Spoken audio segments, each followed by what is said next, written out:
Para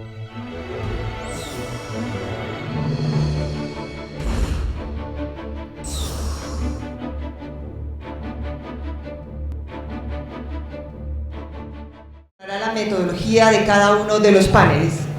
Cada panel tendrá una presentación inicial de uno de nuestros invitados internacionales. La presentación tardará alrededor de 15 minutos.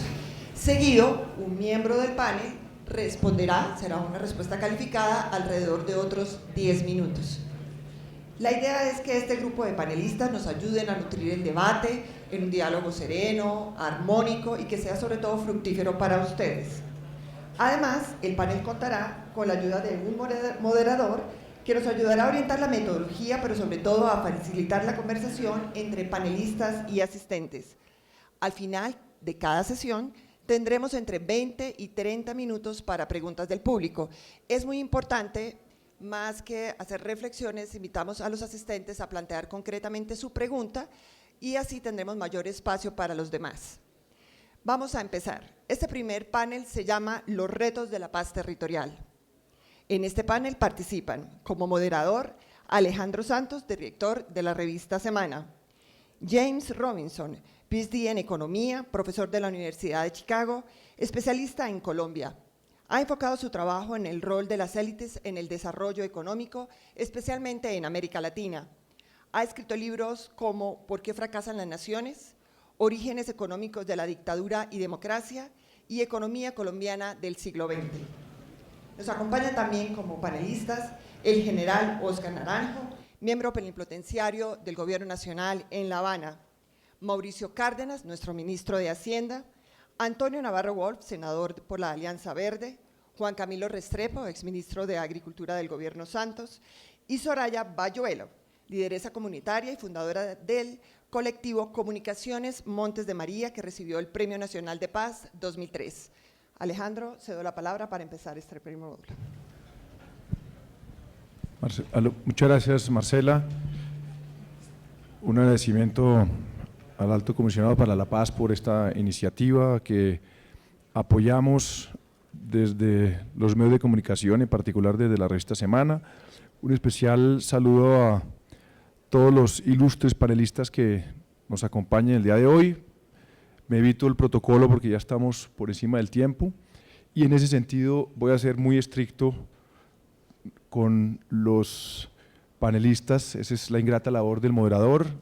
Si soy un poquito maleducado golpeando el micrófono me entenderán, pero somos muchos y vienen otros paneles. Una introducción de menos de 5 minutos.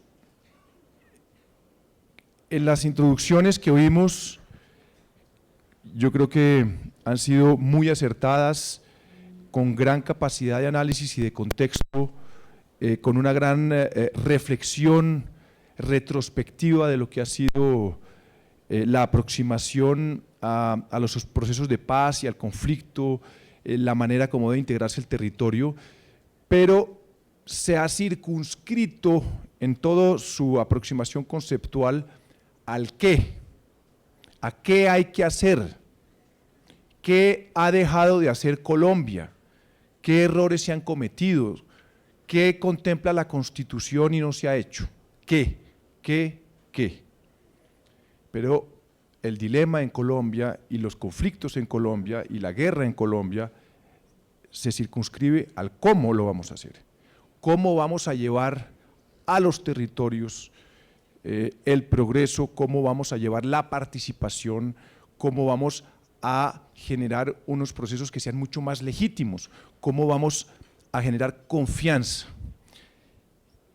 Y el qué pasa en el cómo, y el cómo muchas veces es el arte de lo posible, el arte de lo imperfecto, el arte de los conflictos.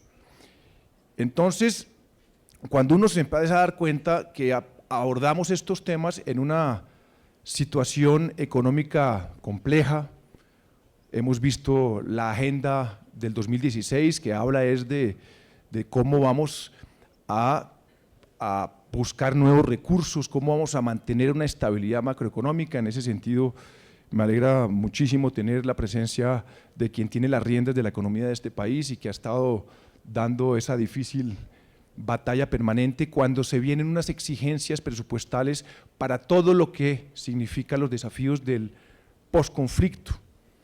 ¿Cómo se van a reparar a las víctimas? Se hablan de billones de pesos, ¿de dónde van a salir? ¿Cómo se va a lograr fortalecer una institucionalidad en los territorios? ¿De dónde va a salir esa plata? Por otro lado, ¿cómo va a establecerse esa relación entre el centro y la periferia?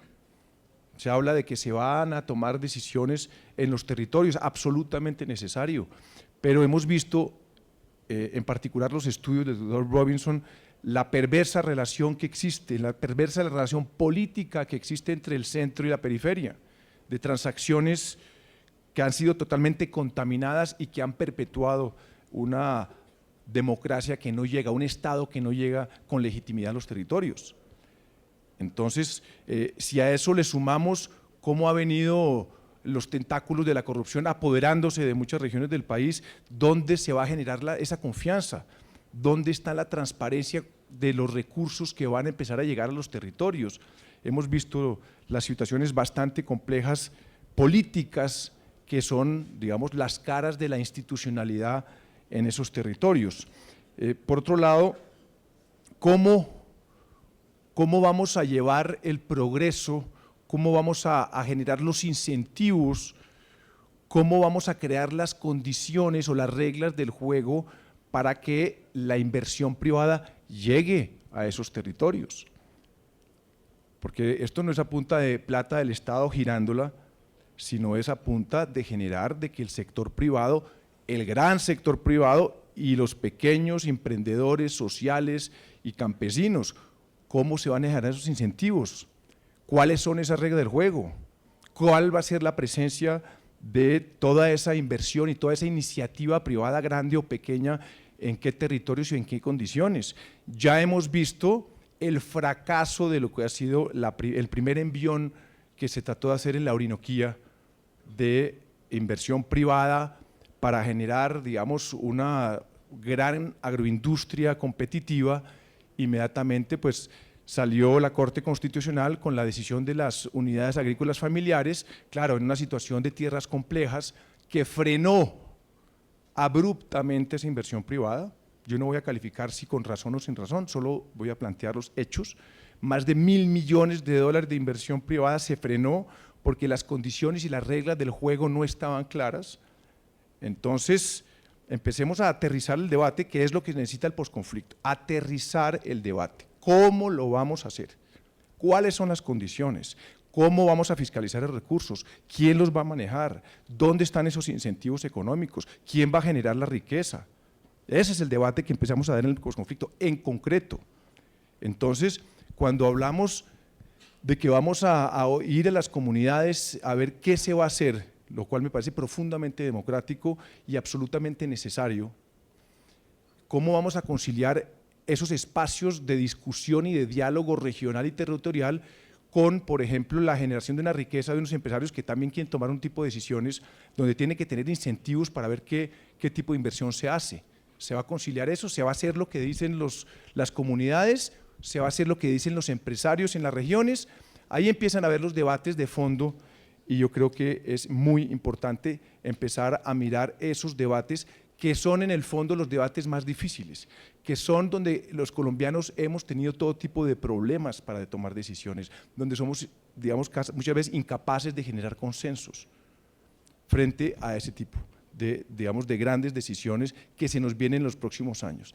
Y cuando vemos una situación fiscal tan angustiante, el sector privado inmediatamente cobra una relevancia fundamental y estratégica para poder darle una vocación más productiva al campo y una vocación estratégica dentro de lo que consideran los expertos en economía agrícola y alimentaria, que Colombia es la última gran reserva alimentaria del mundo.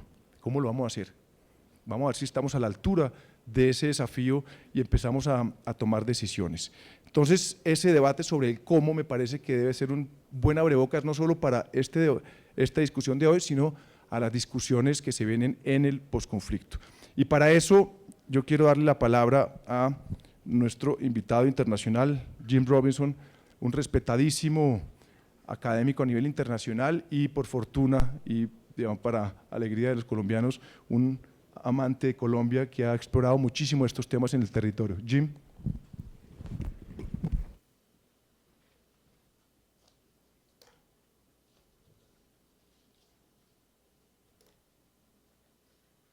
Okay.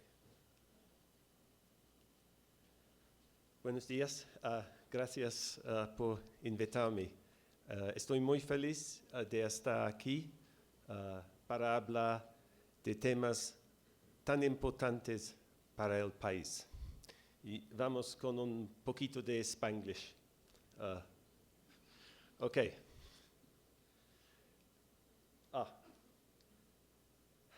¿Por qué una paz territorial? Porque la violencia y la guerra están en la periferia. La paz tiene una dimensión espacial. Porque para mí las raíces del conflicto están en la periferia.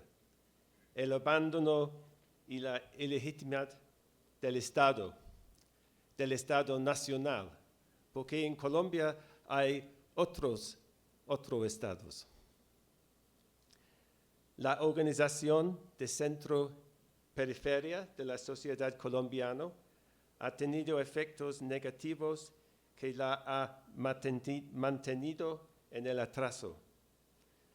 Y otra cosa, el gobierno ha aceptado que la paz con las FARC tiene una dimensión territorial. Vamos a ver, no tenemos tiempo, pero vamos a ver un poquito las cifras del centro y periferia. El nivel de la violencia es mucho más alto en la periferia. Estas cifras de presencia históricamente de la guerrilla y autodefensas. El nivel de desplazamiento es mucho más alto en la periferia. El nivel de la pobreza es mucho más alto en la periferia. El nivel de la informalidad de la tierra es mucho más alto en la periferia. Pero hay muchos obstáculos de una paz territorial. ¿Por qué? Porque no es una coincidencia que Colombia sea como es. La realidad colombiana refleja una estructura de instituciones y incentivos. Las élites del centro tienen poco interés o conocimiento sobre la periferia. Se benefician de la debilidad institucional de la periferia. Por ejemplo, Río Paila. No es posible ser presidente con los votos del Meta o Caquetá o Arauca. La periferia está fragmentada y no puede pedirle cuentas al centro para que introduzca estos cambios, pues está en una relación clientelista con esta. Pero la sociedad tiene una ventana de oportunidad. Una paz territorial no puede ser alcanzada simplemente con la desmovilización de las FARC. Para mí, los problemas fundamentales vienen de mucho tiempo atrás. Pero si se combina la desmovilización y se usa esto como una oportunidad, es posible cambiar la relación entre el centro y la periferia. Esto se trata de construir un Estado nacional más efectivo, legítimo y que rinda cuentas en la periferia. There's no Spanish translation for accountability. Interesting, isn't it? Pero, punto importante, esto no es un problema técnico, es un problema político e institucional y los incentivos deben cambiar. Pero hay problemas con los incentivos. Por ejemplo, el Estado colombiano ha ejercido más autoridad en la periferia durante la última década. ¿Por qué? Porque ha intensificado su lucha en contra de las FARC. Por lo tanto, el efecto de la paz es reducir, no aumentar, el incentivo del gobierno para gobernar la periferia. Entonces, ¿cómo cambia los incentivos? Se pueden cambiar en parte trasladando el poder hacia la periferia, como los acuerdos en La Habana sugieren. Pero, para mí, necesita más que esto. ¿Cree que el sobrerepresentando a Córdoba y Sucre en el Senado resuelve el problema de la periferia en la costa caribe? No. También se debe cambiar la forma como se usa el poder y la forma como se asignan los recursos y cómo son usados. En última instancia, las personas que realmente se preocupan por la seguridad, los servicios públicos y la calidad de vida en la periferia son las personas que viven ahí. La periferia tiene que ser incorporada en el proceso de tal forma que puedan controlar que va hacia esta.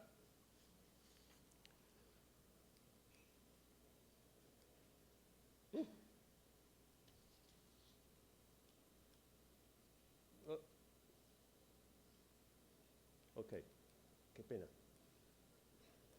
Ok, finalmente, los desafíos que son obvios. Primero, el gobierno debe liderar estos cambios. Tiene el coraje y visión que necesita. No lo sé. Porque los aspirantes a presidentes y políticos les gustaría usar el clientelismo, no destruirlo. ¿El gobierno tiene los recursos necesarios para lograr estos cambios? ¿Y cuál es la estrategia para lidiar con las inmensas dificultades administrativas que continuamente el Estado se niega a reconocer? Por ejemplo, los 529 años que le tomará lidiar con las demandas de la ley de víctimas.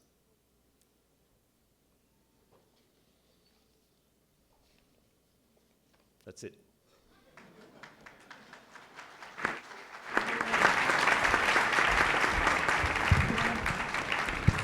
Muchas gracias, Jim.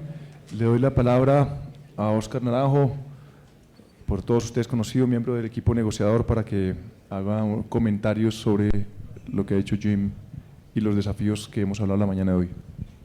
Muchas gracias, Alejandro. Muchas gracias a la Oficina del Alto Comisionado y muchas gracias a ustedes que se congregan alrededor de un tema que es central en lo que deberíamos realmente convertir en la gran meta nacional, en el gran propósito nacional, en el gran proyecto nacional, que es, una vez se firme el acuerdo que pone fin al conflicto, construir la paz y mantener la paz. Sin más preámbulos, además sintiéndome muy privilegiado de estar en este panel tan distinguido de connotados líderes y lideresas nacionales, y dado que me toca responder al profesor Robinson en 8 o 10 minutos, seré, como se dice hoy, telegráfico. Después de escuchar al profesor Robinson, deberíamos decir lo siguiente: desde que este proceso empezó a ser diseñado por el señor Presidente de la República y el Alto Comisionado para la Paz, Sergio Jaramillo, se identificaron claramente, nítidamente, dos ideas fuerza, dos ideas directrices, diría yo, dos faros que iluminan la construcción de este proceso. En primer lugar, que las víctimas estarían en el centro de esta negociación y que el enfoque territorial realmente atraviesa, va de manera transversal a lo largo de todos los acuerdos, porque es la manera de introducirle una dosis de realismo a ese tratamiento en relación con el conflicto y las víctimas y lo que viene para Colombia una vez se firme el acuerdo. En segundo lugar, escuchando al profesor Robinson, lo que queda claro es algo que también ya de manera específica y sustancial se ha mencionado en La Habana y está consignado en el acuerdo sobre reforma rural integral. Al final, este territorio lo que marca es la necesidad inaplazable de cerrar brechas de todo orden, y quiero mencionar algunas de manera específica que usted ha traído aquí. ¿Cómo cerrar la brecha para que el ejercicio del poder realmente sea un instrumento de transformación de la sociedad?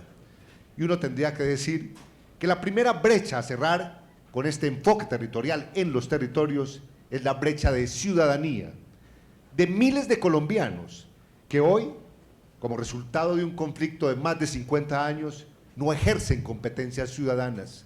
Uno podría decir que la manera de empezar a transformar el poder es empoderando a ese ciudadano para que con una lógica de participación ciudadana y de participación política y con unos instrumentos de planeación participativa se apropien y tengan capacidad de controlar el poder y asegurar que el poder es un elemento transformador. En segundo lugar, se trata de cerrar brechas que tienen que ver particularmente con la administración de justicia y la seguridad y la convivencia. Y yo diría que hoy, a pesar de que es cierto y es evidente que hay un mayor ejercicio de la autoridad en esos territorios, en función de unos elementos que llamamos objetivos de alto valor que estaban perturbando enormemente la institucionalidad, la gobernabilidad y estaban generando víctimas, lo que sigue es que esa capacidad del Estado, reflejada especialmente en una oferta nítida de seguridad, convivencia y justicia, llegue al territorio. No cabe duda que no basta simplemente transformar lo que uno podría llamar el dispositivo militar, policial, de jueces y fiscales para dar esas garantías. Se trata también de poner en marcha una nueva lógica que signifique que al final, poner fin al conflicto debe significar más seguridad y más justicia en esos territorios. Pero se trata también, como lo menciona el profesor Robinson, de dar garantías de que esta distancia entre el centro y la periferia debe suponer la conexión, debe suponer la integración de las regiones en Colombia. Y la verdad es que hoy aparecemos, como se ha dicho aquí, como una especie de constelación insular de ciudades que han perdido la conexión regional y han perdido también esas regiones su capacidad interregional de conexión. Asegurar que habrá capacidad para romper esas distancias regionales y generar una integración resulta crítico y vital a la luz de lo que el profesor Robinson nos acaba de decir.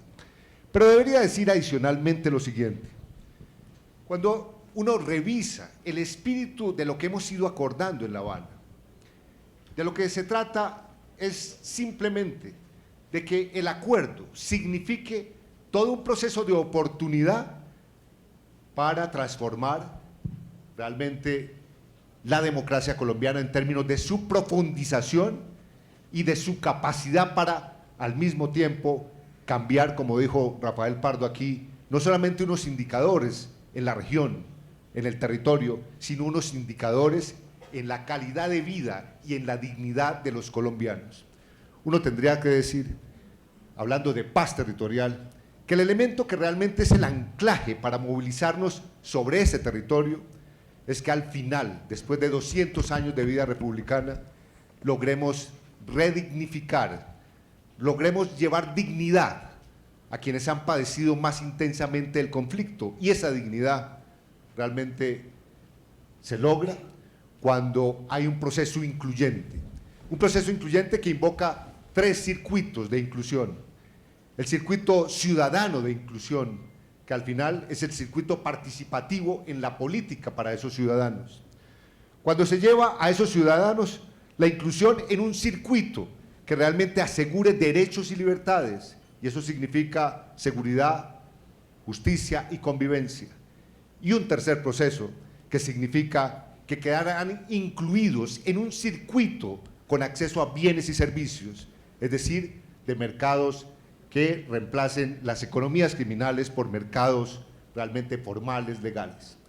Para sintetizar, diría lo siguiente: hoy, hablar de paz territorial supone no solamente iluminar el deber ser, sino saber qué amenazas persistirán en ese territorio, y menciono solamente 2 o 3.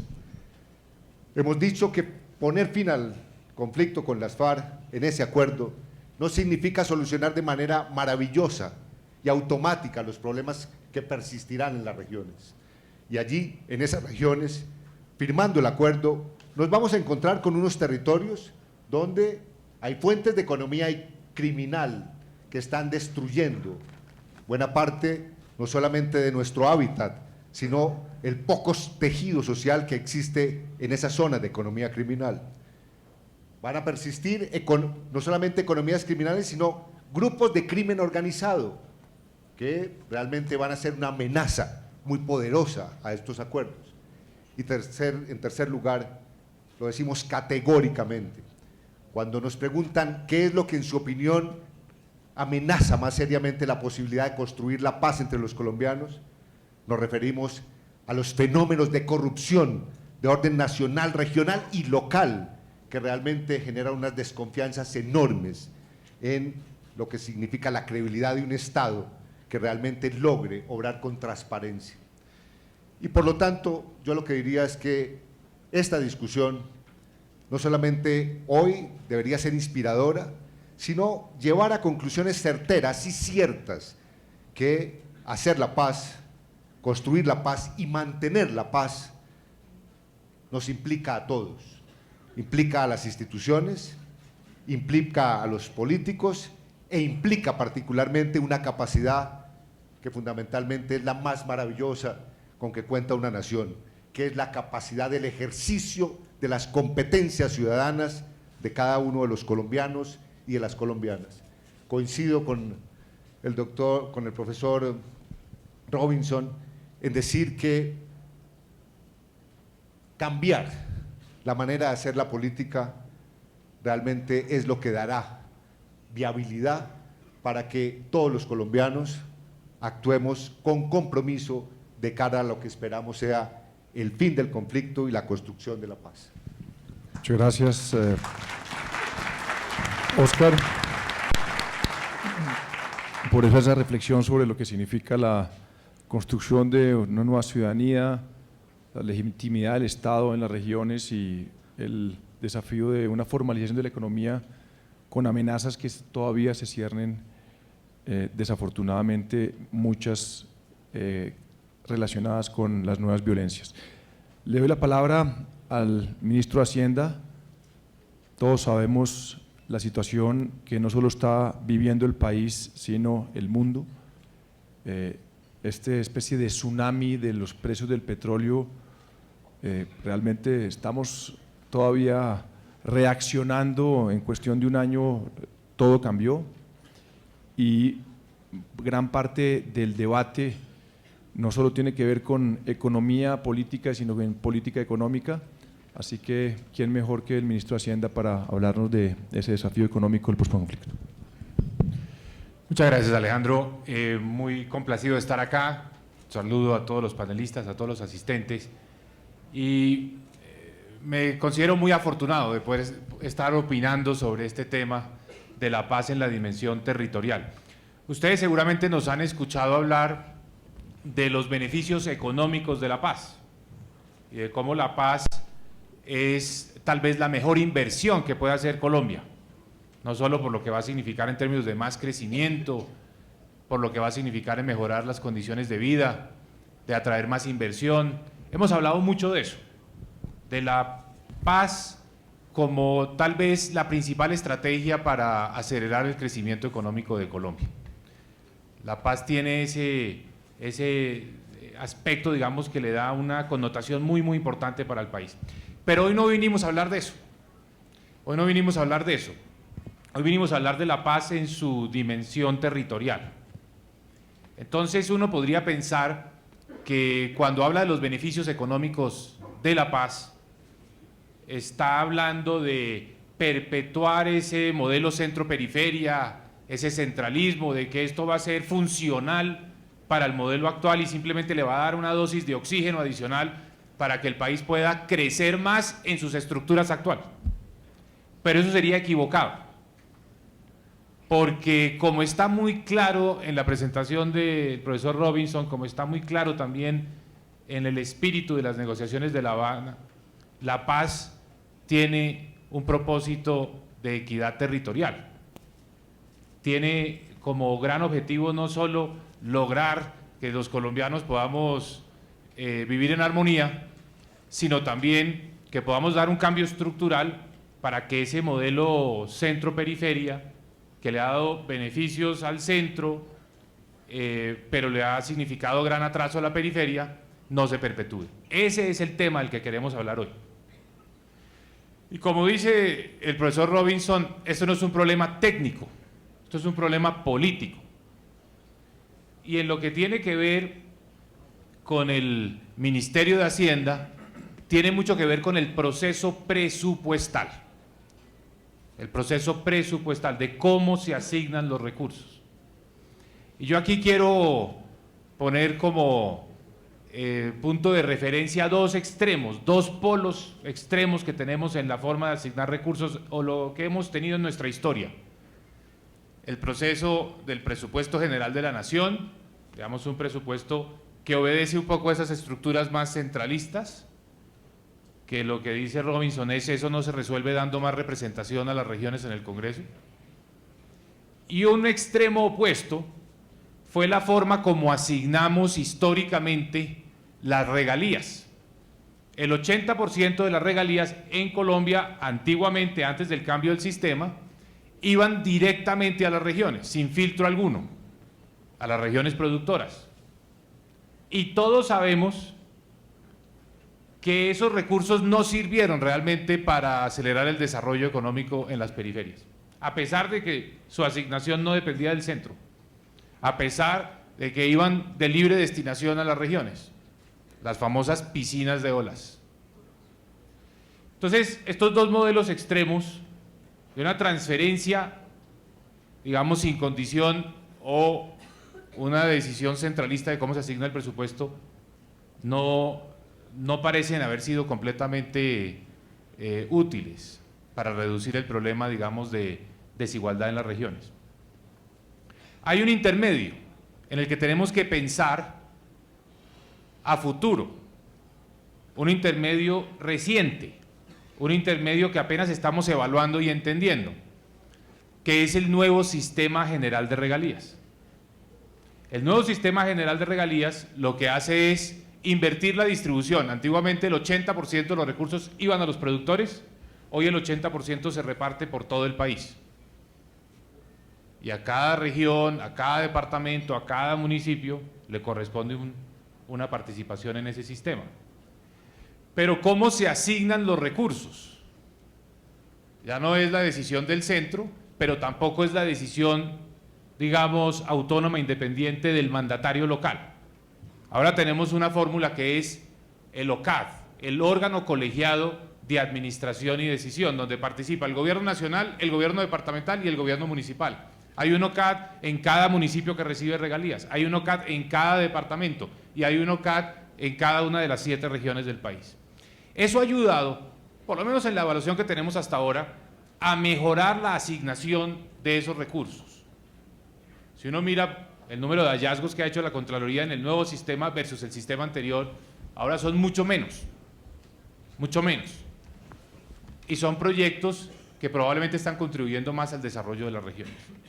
Ese es el tipo de modelos en los que nosotros tenemos que mirar para la asignación de los recursos del posconflicto y sobre todo su ejecución, que es tal vez el eslabón más difícil. Pero estos son decisiones políticas. Esto no es un problema técnico, insisto, en eso estoy totalmente de acuerdo. Y la paz debemos acompañarla precisamente de ese tipo de cambios políticos en la forma como asignamos los recursos. Pregunta Alejandro, ¿cuántos recursos va a haber? Naturalmente, esta es una pregunta pues difícil de contestar, especialmente ahora con el precio del petróleo a $35. Hubiéramos dado otra respuesta cuando el precio del petróleo estaba a $100. Pero lo cierto es que más que hablar del monto total, que eso solo lo determinaremos con el tiempo, una vez se terminen las negociaciones, una vez veamos cuál es la verdadera capacidad que tenemos de movilizar recursos para este propósito, yo creo que lo más importante, más que hablar de la bolsa total, es de cómo se va a asignar. Y aquí va a ser fundamental restablecer prioridades, porque una forma de romper, y con esto voy a terminar, con este modelo centralista del que habla Robinson, que creó esa dualidad entre centro y periferia, es que la asignación de esos recursos consulte más, le dé más prioridad a las regiones que están más atrasadas, es decir, que el presupuesto del sector transporte, el presupuesto del sector de agricultura, el presupuesto del sector salud, el mismo que tenemos hoy, se repriorice y se le dé más énfasis precisamente a las regiones que están más atrasadas con el ánimo de cerrar brechas. Entonces, vamos a tener que hablar de la bolsa total, pero yo creo que vamos a tener una conversación aún más importante sobre cómo establecer nuevamente las prioridades en la asignación de recursos y cómo reflejar la paz, reflejar los compromisos de las negociaciones, del acuerdo de paz en esas prioridades, en cómo se reparten los recursos en el país para que podamos cerrar esas brechas entre centro y periferia. Entonces, yo creo que es muy importante este debate sobre la paz en su dimensión territorial, que complementa perfectamente la dimensión macroeconómica de la paz. La paz cada día es más importante para el país, para la economía colombiana, porque la paz nos va a ayudar, y con esto termino, a construir la nueva economía. ¿Por qué? Porque esa nueva economía, pasado el boom de los productos básicos, pasado el boom del petróleo, de los minerales, esa nueva economía va a estar cimentada sobre la agricultura, sobre el turismo, sobre la industria. Y fíjense que todos esos sectores, especialmente la agricultura, el turismo, van a ser sectores que dependen críticamente de que logremos la paz. Entonces la paz y la nueva economía van completamente de la mano y nosotros estamos trabajando precisamente para construir esa nueva economía. Muchas gracias.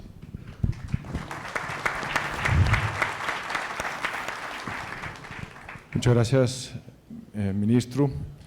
Yo solo le añadiría a toda la reflexión sobre la contribución de la paz al crecimiento económico, que si es del 0.5, sí ya está descontado por el cese unilateral, si es de 1%, que a veces me parece un debate falacioso.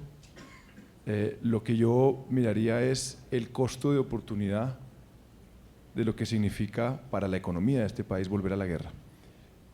Doctor Antonio Navarro. Muchas gracias por la invitación. Venimos estudiando el tema de la presencia del Estado en el territorio en el post-conflicto desde hace ya un año o más de un año.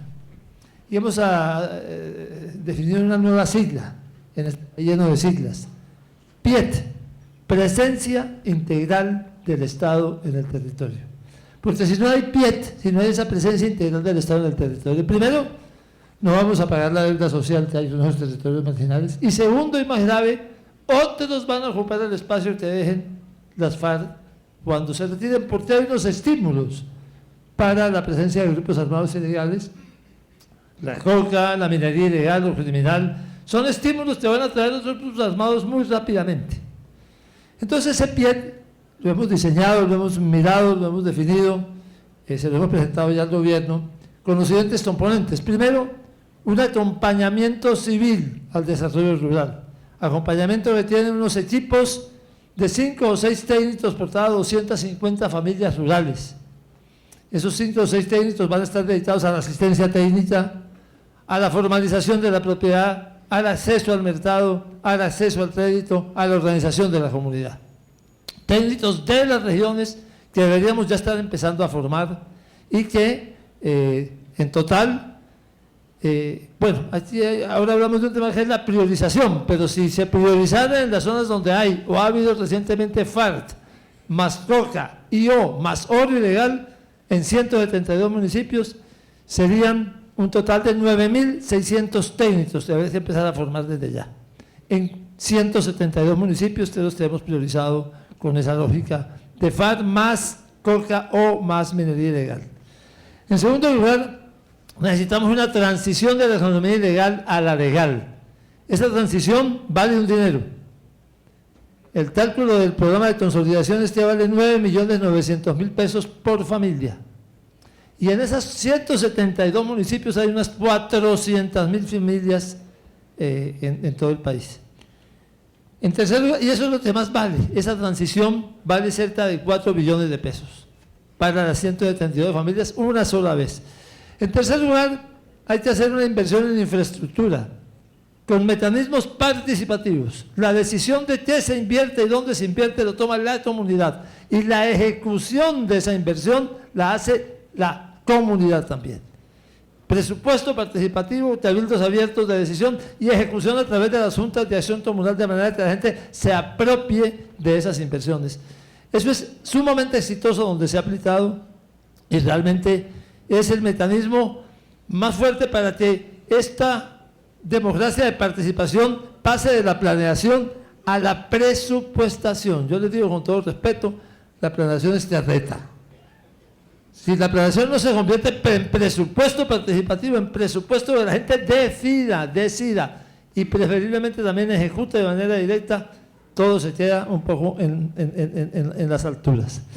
En cuarto lugar, se necesita evidentemente que haya prioridad en los programas sociales, como lo dice el ministro Cárdenas.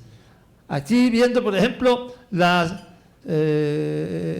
río Cimitarra, una zona de reserva campesina del río Cimitarra, no pasan del 20%, programas que en otras zonas están en el 80 y 90%, como Familias en Acción, como familias, como subsidios a la tercera edad, familias para niños, etcétera. Entonces, prioridad de esos programas, prioridad de las nuevas aulas que se van a construir, prioridad en los programas de planeación nacional de contratos plan, prioridad en cada una de las áreas durante un periodo para esas zonas marginales, es el otro componente. Luego viene justicia.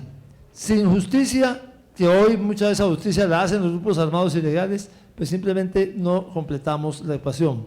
Se necesitan nuevas fiscalías y se necesita sobre todo mucho esfuerzo en formación y ejecución de justicia en equidad, construcción de tasas de justicia en muchos municipios que no las tienen. Y luego viene el tema de seguridad. No hay manera de poder hacer un programa de presencia de civil en estos territorios cuando hay estímulos para grupos armados ilegales sin seguridad. El cálculo es que para esos 172 municipios que tienen la prioridad en el estudio nuestro, se necesitan 60.000 hombres de la fuerza pública. Carabineros hay 10.000, o sea que necesitan 50.000 hombres del ejército, pero haciendo algo distinto de perseguir a la amenaza, es ocupando el territorio, es relacionándose con la población y es brindando seguridad a esas zonas. Además de eso hay que hacer desminado. El desminado lo calculamos, se puede hacer con un dinero que no vale tanto dinero, y lo que se llama la reparación a las víctimas. El promedio de lo que cuesta la reparación a una víctima es 4.400.000 pesos. Bueno, hicimos el cálculo de cuánto vale esto para esos 172 municipios, para esas 400.000 familias, y vale casi 6 billones de pesos el primer año. Y ahí viene el primer tema. ¿Tenemos este primer año la plata? Yo diría que no. Y ahí tenemos un primer lío. Entonces, ¿cómo vamos a hacer frente a la ausencia de dinero suficiente para hacer lo mínimo indispensable para que no se ocupe el territorio por otros grupos armados? Se vale para 172 municipios casi 6 billones de pesos. No tengo una respuesta clara a eso. Habrá que priorizar entre lo priorizado, pero indudablemente hay la necesidad de tener un dinero para esa respuesta que debe ser inmediata. Además, está demostrado en todos los conflictos que lo que pase o no pase en los primeros 18 meses es crucial. Segundo, tenemos 172 municipios priorizados, ¿y los otros 1.000 qué? ¿Y las zonas rurales de muchos otros qué?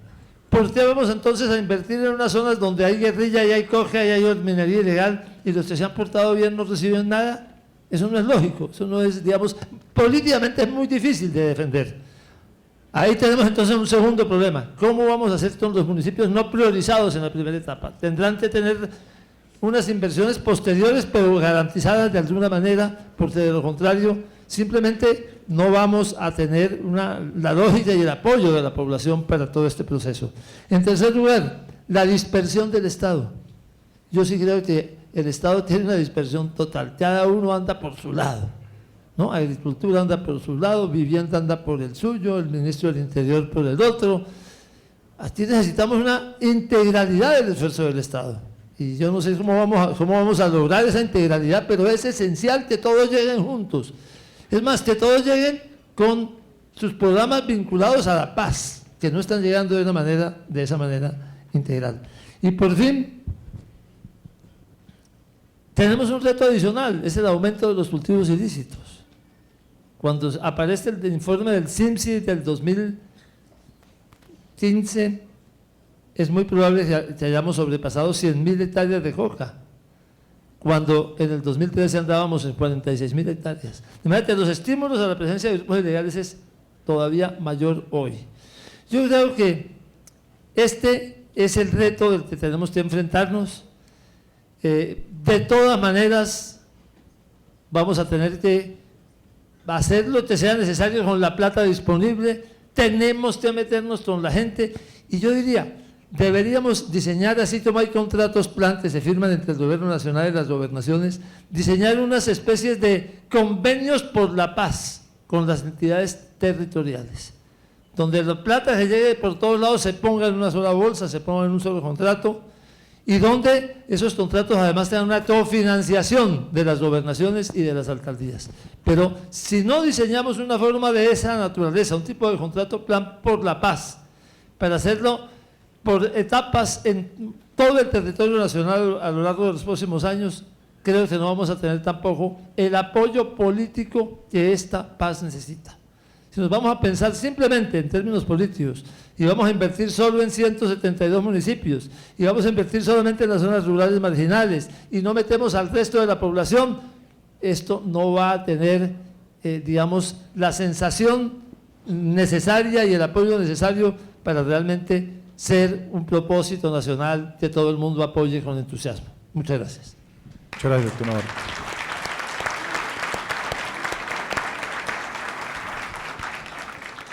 Un pequeño comentario, y es que al pie de la presencia del Estado en el territorio, yo le sumaría otra sigla, que es el PSPT, que es la presencia del sector privado en el territorio.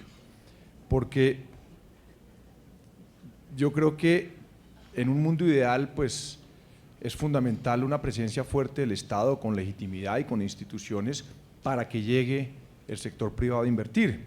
Y cuando hablo del sector privado, hablo de los grandes, de los medianos y de los pequeños. Y hablo de los grandes del centro y hablo de los pequeños en la periferia. Y lo que se necesita es que esos pequeños de la periferia crezcan, porque son los que conocen el territorio en la periferia. Esa iniciativa privada, porque el Estado, como sabemos, no es bueno para generar riqueza. No es bueno, y lo que necesitamos es que si queremos un campo productivo con vocación de permanencia, se necesita crear las condiciones para que el sector privado llegue.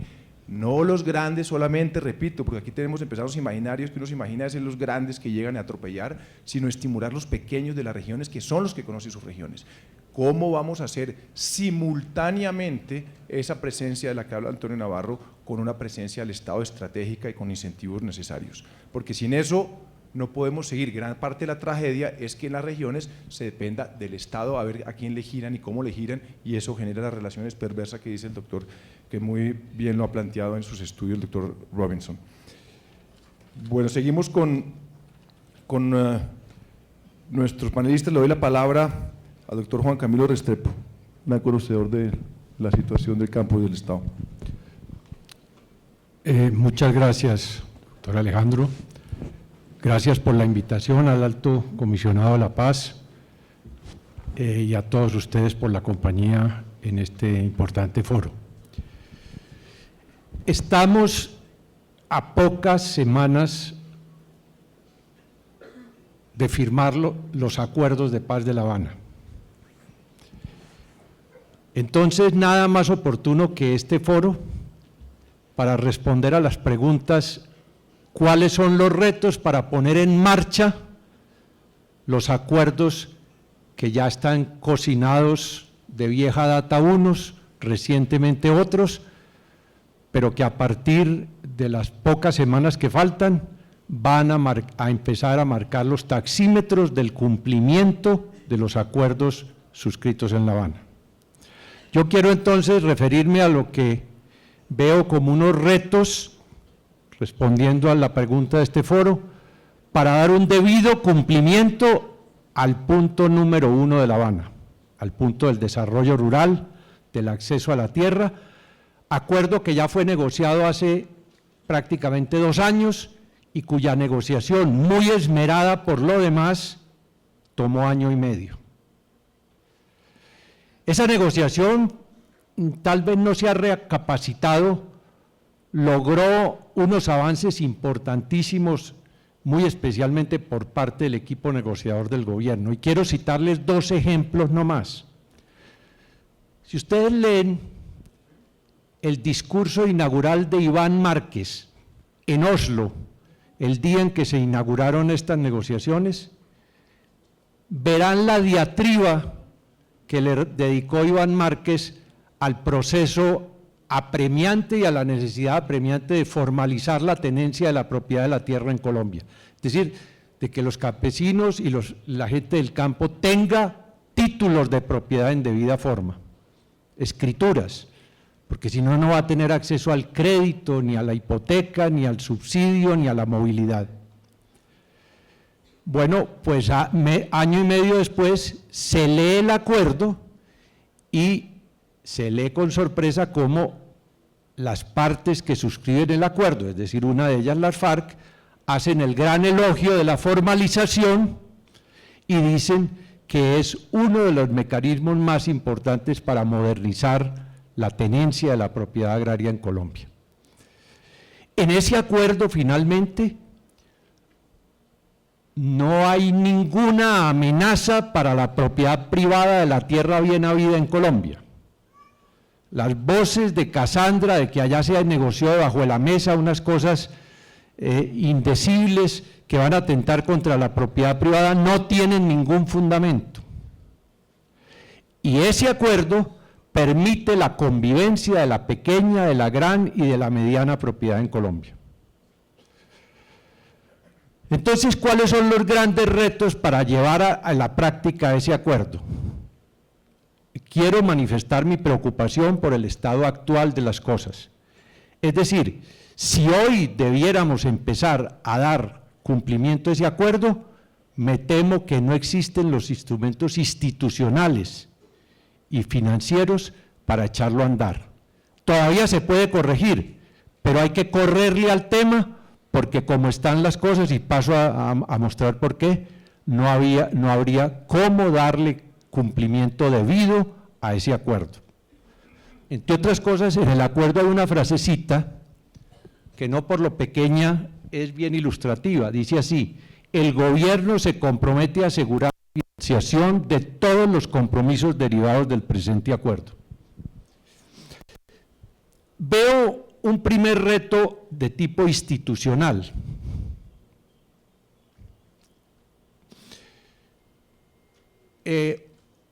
Uno de los puntos centrales del acuerdo es la creación de un gran banco de tierras para distribuir tierras entre campesinos sin tierras o con tierras insuficientes. Aunque allí no está cuantificado, hay el entendimiento que estamos hablando de unos 3 millones de hectáreas para dotar de tierras a unas 250.000 familias campesinas. Este acuerdo, entre otras cosas, no es para las FARC, es para los campesinos sin tierras o con tierras insuficientes.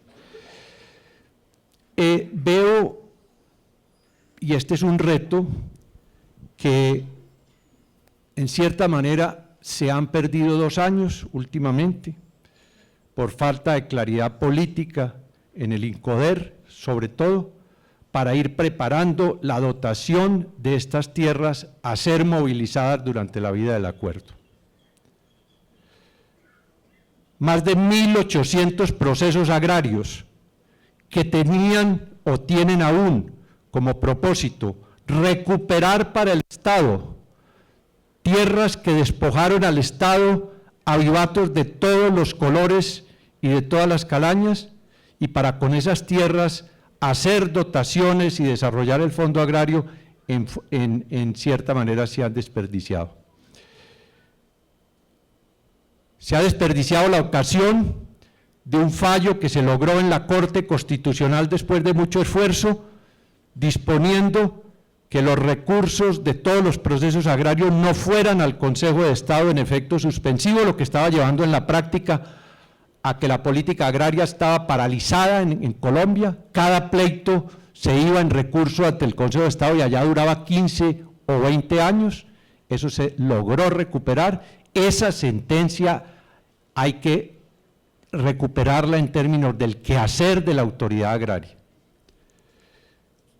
Pero lo cierto es que no hay en este momento un proceso de recuperación, de preparación, de aprestamiento para cumplir con ese gran propósito negociado en La Habana de la dotación de tierras para ese fondo agrario, o se ha hecho muy poco. La entidad de tierras está ahora en liquidación, es el INCODER.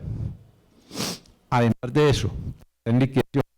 Y se va a reemplazar por una gran entidad de tierras que habrá de tomar el relevo del INCODER y otra gran entidad para centralizar allí y desde allí, con un enfoque territorial, como lo prevé el acuerdo, hacer el gran desarrollo del posconflicto.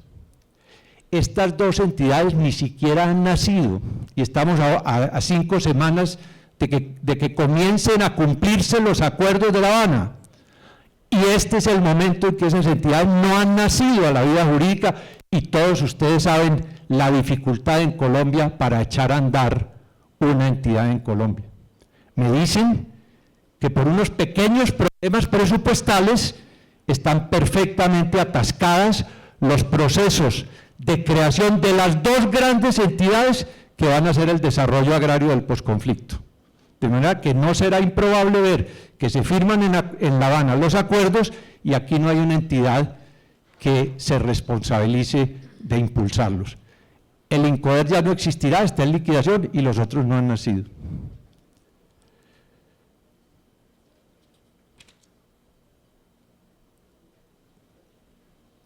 El gran reto adicional a este institucional es también el financiero o el presupuestal. Desde luego estamos atravesando una situación fiscal difícil. Pero ya acabo de leer a lo que se comprometió el Estado colombiano en el acuerdo número 1 de La Habana. Hace pocos días, cuando concluía la misión rural que presentó sus trabajos dirigida por José Antonio Campo, le pedimos a Fedesarrollo que hiciera una cuantificación de cuánto podría valer llevar a la práctica esas recomendaciones de la misión rural que no difieren mucho de las del acuerdo número 1 de La Habana. Y Fedesarrollo concluyó que sería necesario invertir en desarrollo rural con enfoque territorial no menos de 1 punto del PIB por año si queríamos darle cumplimiento a ese programa. Y esos recursos no están en el presupuesto actual. Ahí hay un reto, pues, de cómo abrirle en los años que vienen. Desde luego, el gran programa del posacuerdo, del posconflicto, no es en un año, se esparce en un horizonte de tiempo de 10 o 15 años hasta que se logre el gran propósito, que es hacer converger los indicadores de calidad de vida de lo rural con lo urbano en Colombia, que es finalmente de lo que se trata. Pero no es menos cierto que el primer año después de la firma de unos acuerdos, y en esto coincide todo el mundo, es el crucial. El primer año es en donde se debe dar la pauta, el tono, y el Estado colombiano tiene que estar preparado para desde el primer año, sin darle largas al tema, empezar a cumplir cabal y rigurosamente a lo que se ha comprometido y a lo que es el acuerdo. Entonces, puede haber redistribuciones, como lo mencionaba el ministro de Hacienda, pero esas redistribuciones hay que empezar a hacerlas rápidamente. Ya está jugado el presupuesto del año de la vigencia de 2016, pronto estará la de 2017. Entonces puede ser que una parte de ese punto porcentual del PIB que requiere el gran programa de desarrollo rural lo obtengamos vía redistribuciones, pero hay que hacerlas y hay que plasmarlas en partidas presupuestales para hacer programas de priorización como los que mencionaba Antonio Navarro y otros. Si no, pues no se van a poder hacer en la práctica. Ese es un reto y es un reto apremiante que no da de muchas largas, porque ya llegamos a la hora de partida. Y quiero terminar con esto, que es otro reto que vislumbro desde el punto de vista financiero delicado e importante. Y Antonio Navarro acaba de citar un ejemplo apenas de los 174 municipios que él ha estudiado. Cuando se miran el acuerdo al que se llegó en materia de justicia transicional, se nota, y quizás era la única manera de negociarlo y de sacarlo, que hay una cierta, yo diría, estudiada ambigüedad de quién es el que responde financiera y patrimonialmente por esa gran tarea de resarcir a las víctimas. ¿Son los victimarios y el Estado es apenas un deudor subsidiario o el deudor principal es el Estado o el presupuesto nacional? Se menciona allí que las FARC se comprometen a reconstruir unas escuelitas, a ayudar en el desminado, a algo de infraestructura en las zonas rurales que más han golpeado. Pero la gran responsabilidad de financiar las tareas de resarcimiento de víctimas, que van a ser diferentes de las que hoy maneja doña Paula Gaviria, nótese bien, ¿quién las va a asumir? ¿Quién asume esa responsabilidad? Porque se dice, este es un acuerdo para las víctimas, pero eso se va a plasmar. Y si esto no se aclara, y aclarándose se prepara, ahí hay una bomba de tiempo fiscal gigantesca en las finanzas públicas venideras del país. No basta con que las FARC digan que no tienen plata, o que se diga que cualquier plata que se les encuentre tiene que apoyarlas a esto, sino quién y cómo va a responder por el presupuesto de resarcimiento de víctimas. Ese punto no está aclarado y ese es un reto muy grande para el futuro de la financiación de la paz. De manera que hay retos institucionales urgentes, urgentísimos, que no se han aclarado. Menciono a título de ejemplo las dos entidades que supuestamente van a manejar y orientar el desarrollo rural, y retos financieros muy grandes también, que todavía están en unas nebulosas de blanco y negro que hay que aclarar para que después de tantos sacrificios y de desvelos para encontrar la paz, no le vayamos a quedar mal al posconflicto. Muchas gracias.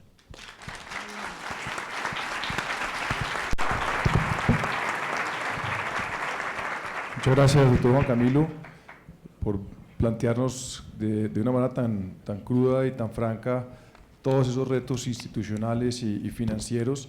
Yo solo mencionaría que al lado de todas las visiones totalizantes de esa nueva Colombia que empieza a erigirse con el pasar la página y los acuerdos que se están negociando, que me parece necesaria, digamos, fundamental, porque hay, como bien se decía, a recuperar mucho tiempo perdido y tantas cosas que hacen falta por parte, digamos, del Estado colombiano y de la política, empezar a discutir los temas fundamentales, concretos de cómo se va a construir esa paz territorial, y ese debate tiene unos niveles en la práctica fundamentales. Por ejemplo, ¿qué papel van a jugar esas dos instituciones? ¿Quién las va a liderar? ¿En qué regiones? ¿Con qué presupuesto? con qué valor técnico, etcétera, etcétera, y esos debates, si realmente queremos empezar a construir una confianza, como mencionaba Sergio Jaramillo, la importancia de la confianza en la transición, no se va a dar en la retórica conceptual de la refundación de la patria a nivel institucional, sino se va a dar en los resultados concretos de una presencia concreta en los territorios que le empieza a decir la gente que sí es posible. Y eso es un debate que tiene que ir acompañado en lo concreto desde el Estado y desde la academia y desde el sector privado. Bueno, por último, y para finalizar este panel, le doy la palabra a una gran líder de los Montes de María, conocida hace mucho tiempo, Soraya Bayuelo, para que nos dé esa perspectiva absolutamente fundamental desde lo territorial de lo que significa este desafío. Muchas gracias, Alejandro. Bueno, yo siempre soy oral, ¿no? Como mi Caribe, de tradición oral y de cantar también para narrar. Pero hoy voy a narrar desde la escritura y desde la lectura, para ser más preciso, porque es que aquí han hablado de indicadores y han hablado de retos. Yo más bien, doctor Jaramillo, y a todos les voy a dar 4 pies pisados. 4 pies pisados es el verso que termina donde alguien narra y el otro comienza. Aquí han narrado todos haciendo así, yo voy a hacer así. O sea, intentaremos que sea desde el espacio de la paz territorial que estamos construyendo, no desde ahora, sino desde antes incluso, que se sentaran ustedes a la mesa, porque creemos que unas regiones que fueron tan golpeadas por el conflicto, no podíamos quedarnos esperando que vengan de allá arriba a decirnos que valen la agenda. Entonces la idea es que hay que comenzar para seguir adelante. Entonces, en 4 pies pisados, yo les voy a contar aquí, a manera de reflexión, les voy a contar mejor. Los retos de la paz territorial es un pensamiento colectivo, también que traigo, ¿no? No es individual. ¿Qué queda después de la guerra? Porque también nosotros nos hacemos muchas preguntas, y yo creo que a manera de estas preguntas provocadoras podemos también dar esos pies pisados. ¿Qué queda después de la guerra? ¿Qué nos queda después de haberlo perdido todo? ¿Qué sigue al dolor y a la importancia ante la barbarie y la ciega ambición? ¿A dónde van el miedo y la rabia? No hay una respuesta única ni compartida, pero sabemos que quedamos nosotros y nosotras, los que sobrevivimos en los campos y en las ciudades, dentro y fuera del país, 45 millones de personas. Quedan también los guerreros sobrevivientes que deben entrar en un proceso muy intenso, muy íntimo, de reconocimiento y aceptación de responsabilidades. Quedan los financiadores de la guerra, quienes también,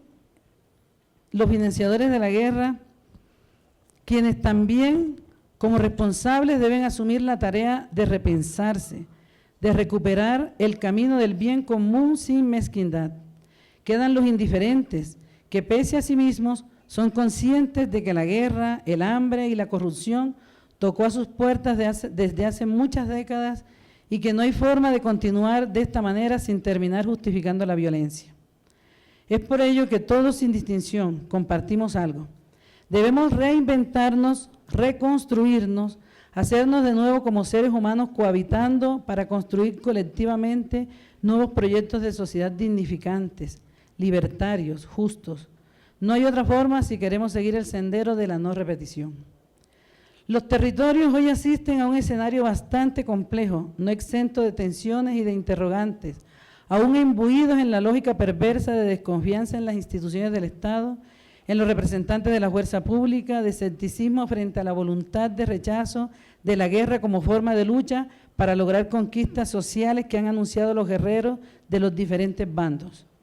Y el miedo, el dolor permeando todo aún, atravesando cada esfuerzo y cada acción transformadora.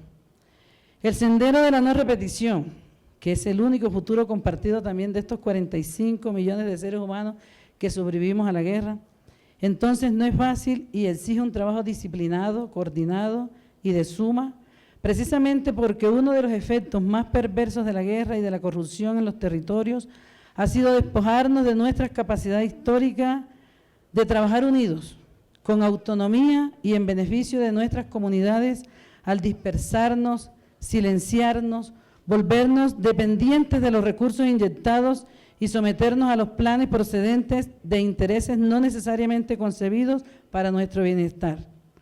Nada de ello puede repetirse, nunca más.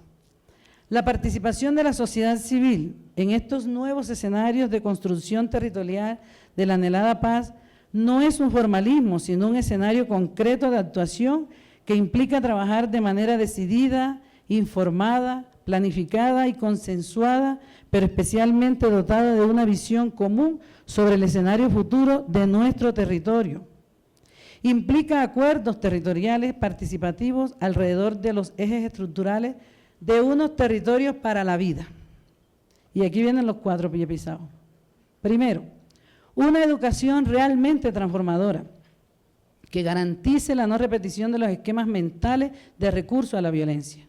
Necesitamos de una pedagogía para la vida en las escuelas, en la familia, en los escenarios de vida comunitaria, en las instancias de ejercicio público local, regional y nacional.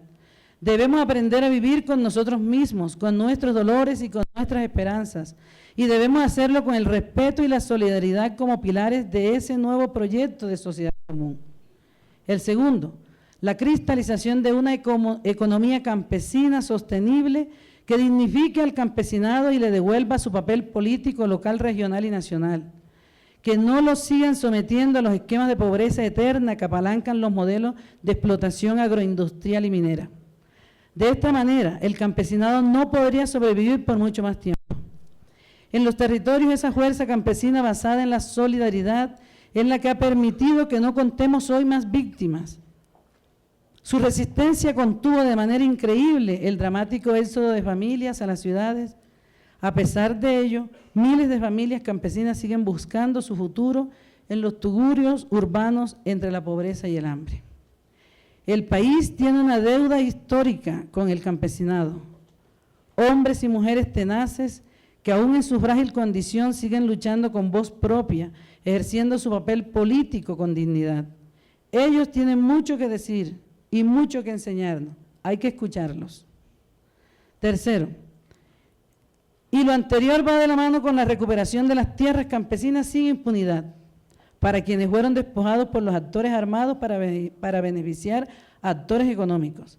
Se requiere pensar en las tierras campesinas desde su auténtico sentido, tierras para la vida. Un proyecto de sociedad digno debe otorgarle la centralidad merecida al campesinado, a sus modos de vida, a sus experiencias y a sus expectativas. Cuarto, y en último punto, que genera nuevas y más preguntas, ¿es la paz territorial una oportunidad auténtica para que todos estos elementos mencionados y todos los que deben ser mencionados como la corrupción, el clientelismo, los monopolios, la pobreza, la impunidad, la inseguridad, que sin duda acunan la violencia, puedan debatirse y tramitarse en el seno de los territorios y transformarlos radicalmente? ¿Cuál es el real nivel de compromiso de los actores sociales, políticos y económicos de esa transformación? ¿Cuáles son las garantías para que este proceso tenga lugar y que no terminemos participando de la retórica de la paz? Y la pregunta más difícil, ¿va a costar una sola vida más? Ninguno de estos elementos que deben expresarse en acuerdos territoriales pueden dirimirse al margen de nuestra voz ni de nuestras propuestas. La paz no se decreta ni sus cometidos se definen a espaldas de los territorios o condicionados a las agendas políticas y económicas externas y ajenas a los intereses de las comunidades. La paz es un pacto social que todas las víctimas estamos dispuestas a refrendar, porque nadie más conocedor que nuestras realidades, de nuestros problemas y de las soluciones y resistencias que hemos creado aún en medio de la guerra que nosotros mismos. Nadie más comprometidos que nosotros en nuestros territorios, con nosotras las organizaciones sociales, campesinas, de mujeres, de víctimas, de jóvenes, de cultores, para sumar con inteligencia y sabiduría, pero también con conciencia de nuestra responsabilidad histórica y política. El nuevo proyecto de sociedad construido en cada acuerdo territorial compete a los territorios y se pone a disposición de sus comunidades para la satisfacción de sus necesidades y su desarrollo autónomo con plena soberanía y autonomía política. Ese camino que debemos emprender Es un proceso que nos obliga a sentarnos y mirarnos para escucharnos y pensar de manera colectiva lo que queremos, cómo lo vamos a lograr y con quién vamos a trabajar. No debe ser un proceso reactivo ni de corto plazo. No debe sucumbir a la danza de los millones de bolsas de proyectos que se convirtieron los auxilios de las víctimas en las últimas décadas, ni debe ser el motivo para la pugna local por los recursos para la paz. Ese nuevo proyecto de sociedad surgido de las entrañas de los territorios debe sortear con inteligencia las marañas del asistencialismo y de la corrupción. La paz territorial debe ser entendida como un nuevo modelo para hacer y habitar el territorio desde y para el territorio. No se obliga a atender ni aceptar planes de intervención ni de inyección de más recursos que no respondan con ética, transparencia, justicia, sostenibilidad, equidad y cuenten con la participación directa y plural de cada una de las comunidades que han sobrevivido y resistido con dignidad a los embates de la guerra y de la corrupción. Los tiempos de la paz no son los tiempos de la rentabilidad económica si en ese escenario prospectivo las comunidades organizadas no participan directamente con su voz y voto, con sus reflexiones y con sus propuestas dialogadas y concertadas en el territorio. El territorio es en sí mismo histórica, cultural, política, social y económicamente una construcción ciudadana que no puede obedecer exclusivamente a los vaivenes de los intereses de los actores económicos, sino que piensa y defina los derroteros a los cuales los actores económicos se suman activamente en pro de los objetivos planteados en su mismo seno. Todo eso se refleja en un escenario ideal, en unos planes de ordenamiento territorial formulados participativamente, con responsabilidad ciudadana y con el compromiso político de los actores estatales.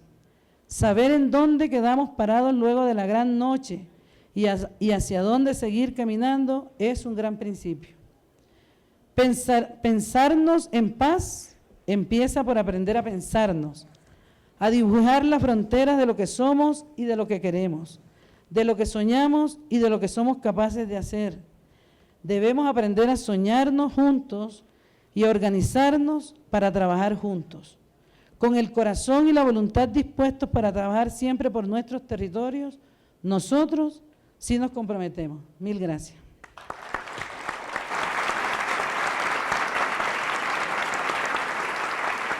Y ahora, como hay una amiga aquí que me dijo que no podía pararme acá sin decirle un pequeño verso de esos, se le voy a decir el quinto y es este que dice: traigo en el alma la paz que necesita mi pueblo, vengo armado de folclor y mi fusil es un canto, traigo un mensaje sagrado que me dio la Virgen del Carmen llorando, que recordemos, amado, que con su guitarra se murió cantando, que no se hagan más disparos, que manchen con sangre la flor del tabaco, que se alegren los muchachos y saquen las madres los pañuelos blancos, y que se den un abrazo el manso y el guapo como dos hermanos, que exista el calor humano para que el camposanto sea menos usado.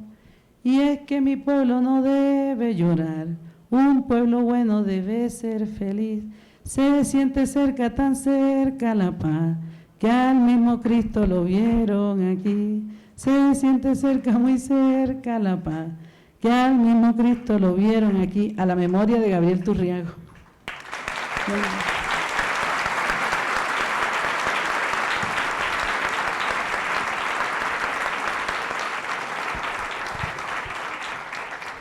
Bueno, muchísimas gracias, Soraya, y nos damos cuenta a través de su reflexión y de lo que no ha contado, pero lo que ella ha hecho y ha vivido en el territorio, porque a pesar de la violencia, tener líderes como ella pues hará que este país nunca desfallezca en la adversidad.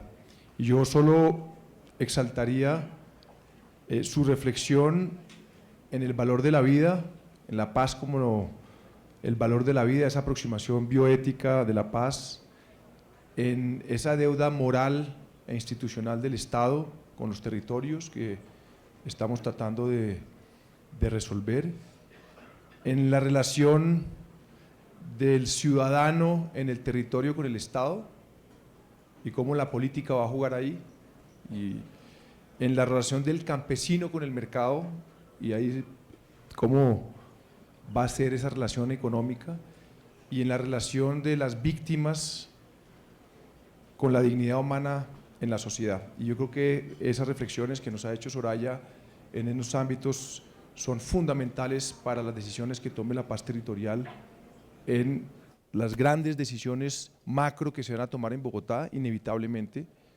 y en las grandes decisiones que se van a tomar en la manera concreta y donde no se ha dado el suficiente debate en el territorio. Tenemos 10 minutos para preguntas.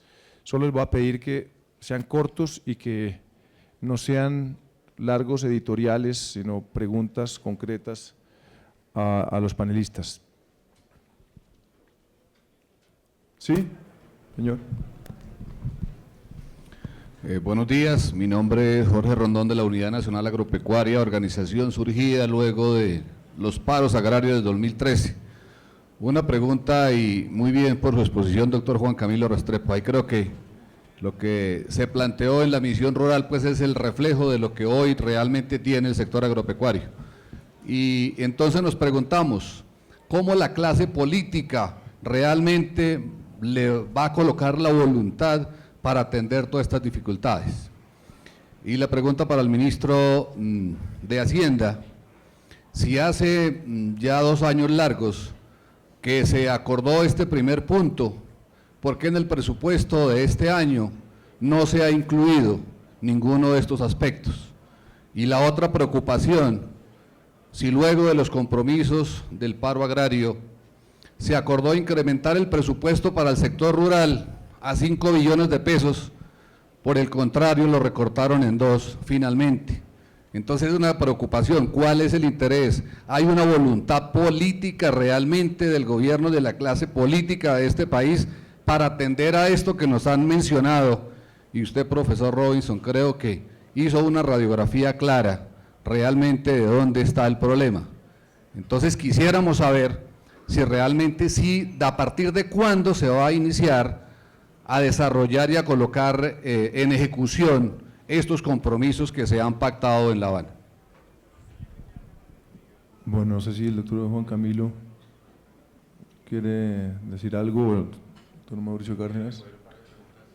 Bueno, perfecto. Voy a recoger un par de preguntas más, hacemos 2 rondas. La señora, sí.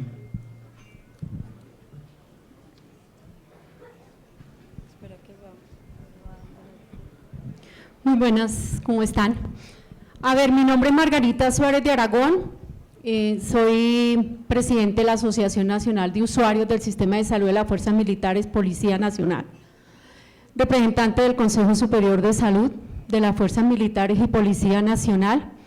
Quiero dejar una recomendación, es para que tengan en cuenta a nuestros líderes de la reserva, porque es que siempre que hablan los señores generales de ACORE, dicen que ya está representada la reserva, pero la reserva está representada por soldados, suboficiales, civiles y también policías pensionados y retirados. Mi recomendación muy respetuosa para la mesa, que nos tengan en cuenta a la reserva, no solamente a los señores generales de ACORE, la reserva es todos. Muchas gracias. Muchas gracias, Margarita. ¿Alguna otra pregunta? Sí, ya vamos a hacer otra pregunta y contestamos esa ronda. Buenos días. Señor, quite el micrófono, por favor, corto. Sí, buenos días, muy concreto. Jorge Racero, de la Fundación Lidera. Pregunta: la paz es un compromiso de todos. ¿Se ha avanzado en los compromisos del sector empresarial para financiar parte de los procesos de paz? Bueno, muchísimas gracias. No sé, doctor Juan Camilo, si queremos esta ronda decir algún comentario o alguien que quiera mencionar algo. Sí, bueno, perfecto. Con el micrófono. Dos comentarios muy breves. Primero, doctor Alejandro, responderle su pregunta, que veo que la dejamos aquí en el aire, el rol del sector privado. Todo no lo va a poder hacer el Estado, y mucho menos en la situación fiscal que estamos viviendo. Hace poco, en una visita al Perú, preguntábamos allá cuál había sido la clave para ese desarrollo tan formidable que ha tenido la agricultura, sobre todo en la costa peruana, que ha sido admirable. En un arenal, en un desierto, han hecho un emporio agrícola. Ya se le han pasado a Chile en exportaciones como espárragos y aguacates, para citar solo dos ejemplos. Y la respuesta que nos dieron, que creo que vale la pena pensarla aquí en Colombia, fue la siguiente: la clave de ese desarrollo estuvo en que nos ideamos y aplicamos instrumentos financieros, vehículos financieros, para que los excedentes del ahorro peruano, de la Bolsa de Lima, ahorros de gente que nunca ha ido al campo, pudieran ir a invertir en grande en emprendimientos agrícolas. Cosas como los fondos privados de inversión especializados en agricultura. Allá los han utilizado mucho y han financiado gran parte del riego, del drenaje y de los proyectos agrícolas. Yo creo que eso, además de la seguridad jurídica, desde luego, es un factor importante. Y aquí tenemos mucho para hacer en ese campo. Y segundo, no sé, quiero dejar sobre la mesa las necesidades del financiamiento del posconflicto. Son grandes, pero son mucho menos costosas que la guerra. Es decir, no lo debemos mirar como un gravamen incómodo, sino como una inversión apremiante que hay que hacer. En el acto legislativo de la paz que cursa en el Congreso en este momento, está previsto una figura que puede ser interesante, que es un presupuesto especial que no está sujeto a los vaivenes, ni a los recortes, ni a las epilepsias del presupuesto anual, y que allí se llevaría un presupuesto suficiente, proyectado en el tiempo, 15 o 20 años, para que esta gran empresa de financiar lo que sigue después de la firma de los acuerdos sea realmente financieramente sostenible. Muchas gracias, señor ministro. Gracias. Les voy a dar respuesta a la pregunta sobre el presupuesto del sector agropecuario y de los acuerdos y compromisos del gobierno. Pero en primer lugar, déjenme contarles cómo estamos haciendo el ejercicio de presupuestación para el 2017 en general. El doctor Rafael Pardo, el ministro para el posconflicto, ha venido reuniéndose con todos los sectores que conforman el gobierno, es decir, todos los sectores que tienen presupuesto, para que en el anteproyecto, que es la solicitud, las peticiones, digamos, las propuestas originales de los diferentes sectores que le llegan al Ministerio de Hacienda, que le deben llegar a finales del mes de marzo, lleguen priorizados los proyectos que tienen más vínculo con el posconflicto. Es decir, que en la elaboración del presupuesto del 2017, que ya comienza, y de la cual, digamos, el gobierno envía una primera señal al Congreso de la República en abril con un anteproyecto, pero que realmente inicia, digamos, su trámite en el Congreso en la última semana del mes de julio, ya traigamos unos presupuestos que reflejan las prioridades del posconflicto. Estamos trabajando en ese ejercicio, identificando en los diferentes sectores cómo podemos darle más énfasis precisamente al cumplimiento de los acuerdos o a el cierre de brechas en los municipios que han sido más afectados por el conflicto. Entonces, ese es un primer elemento. El segundo elemento, las agencias. Efectivamente, se crearon unas nuevas agencias dentro del sector agricultura. El sector agricultura, dentro de todos los sectores del gobierno, se había quedado atrasado en su institucionalidad. Un sector que no se modernizó, un sector que tenía una entidad que es el INCODER, encargada de todo, de absolutamente todo, impulsar proyectos productivos, distritos de riego, compra de tierras, una entidad que es disfuncional. Entonces, por eso el gobierno le pidió facultades al Congreso de la República para reformar el sector agropecuario. El Congreso nos dio esas facultades expiraron el 9 de diciembre del año pasado, y antes, por supuesto, de que terminaran esas facultades, expedimos unos decretos creando una nueva institucionalidad en el sector agropecuario. ¿Cuál es el criterio central de esa nueva institucionalidad? La especialización.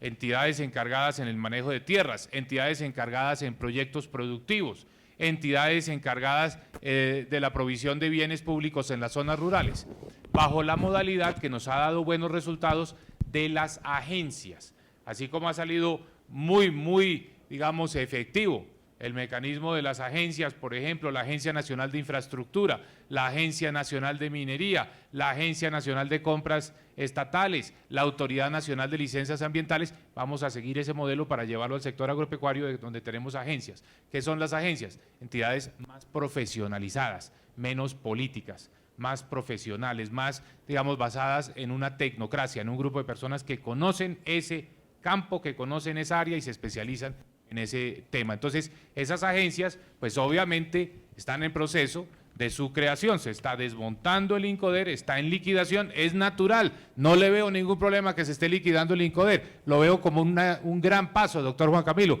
un gran aporte al posconflicto para que surjan las nuevas agencias que van a tener esas funciones más especializadas. Y con respecto al presupuesto del sector, el sector agropecuario ha tenido históricamente presupuestos de menos de $1,5 billones de pesos. Si usted se mira hasta comienzos de esta década, $1,5 billones de pesos al año para inversión como un gran techo, como un gran tope. En el 2013, el presupuesto del sector llegó a 5 billones de pesos y la razón por la que llegó a 5 billones de pesos es que ese año tuvimos que asumir el compromiso del PIC, el Programa de Protección al Ingreso de los Caficultores, que tuvo un costo de casi 1.2 billones de pesos. Afortunadamente hoy el precio del café está bien, está en 770.000 pesos la carga. No es, digamos, el precio, cuando tuvimos el PIC, el precio estaba a 400.000 pesos la carga. Entonces, eso ha aliviado el presupuesto del sector en más o menos 1.2 billones de pesos. Ese es el presupuesto del sector agropecuario este año, cerca de 3,5 billones. Suficiente, entre otras cosas, para cumplir todos los compromisos que se adquirieron durante los paros. Y un presupuesto que debe permitir, digamos, ir sembrando las semillas para el posconflicto. Es decir, allí están los recursos con los cuales podemos avanzar con estas agencias especializadas. Un presupuesto mucho más alto del que ha tenido históricamente el sector agropecuario. Hacia adelante, es muy posible que se requieran más recursos. Eso no lo podemos negar. Es muy posible que para hacer el cumplimiento de todos los compromisos del punto número 1 del Acuerdo de La Habana se requieran más recursos en el sector. Pero eso hace parte de la discusión general del financiamiento del posconflicto, de cómo vamos a conseguir esos recursos. Allá vendrá la discusión de los temas de cooperación internacional, de créditos de la banca multilateral en condiciones, digamos, que sean convenientes, que tengan algún elemento de subsidio y, por supuesto, el esfuerzo fiscal nuestro y de todos los colombianos y el aporte del sector privado. Pero estamos, digamos, en un escenario en el cual el sector agropecuario ha tenido más recursos de los que históricamente ha contado este sector, y hoy tenemos una capacidad de inversión que no teníamos en el pasado en el sector agropecuario. Muchas gracias, señor ministro. Se nos acabó el tiempo, desafortunadamente. Yo solo haría una reflexión muy corta para concluir este muy interesante panel, y es el siguiente. Yo creo que cuando hablamos de la importancia de la política para tomar buenas decisiones, decisiones acertadas, en gran parte esa política va a tener que darle legitimidad a procesos estratégicos y técnicos.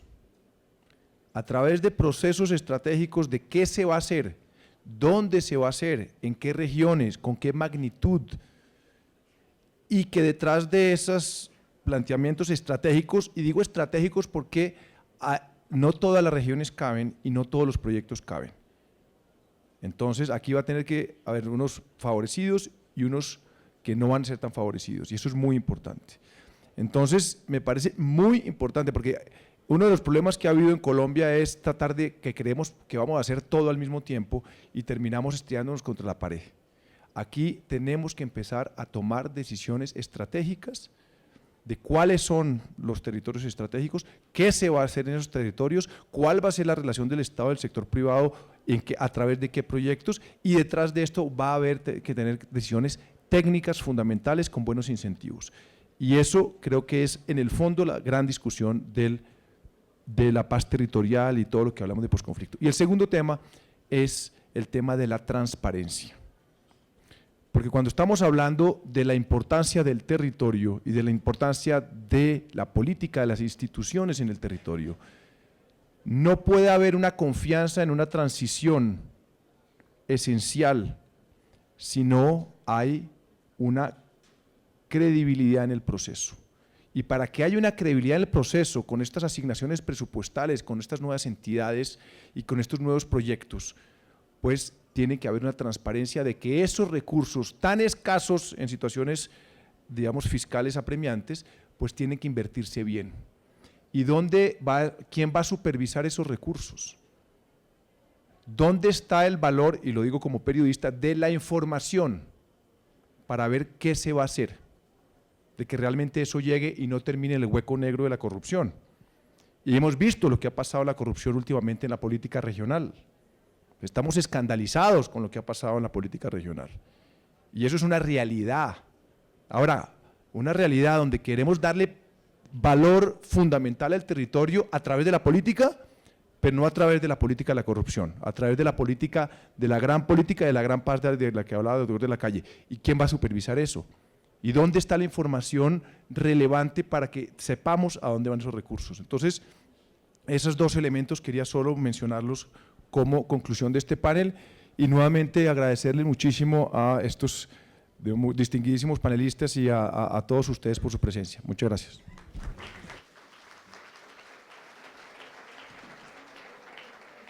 Muchas gracias. Algunas indicaciones de procedimiento. En este momento vamos a hacer...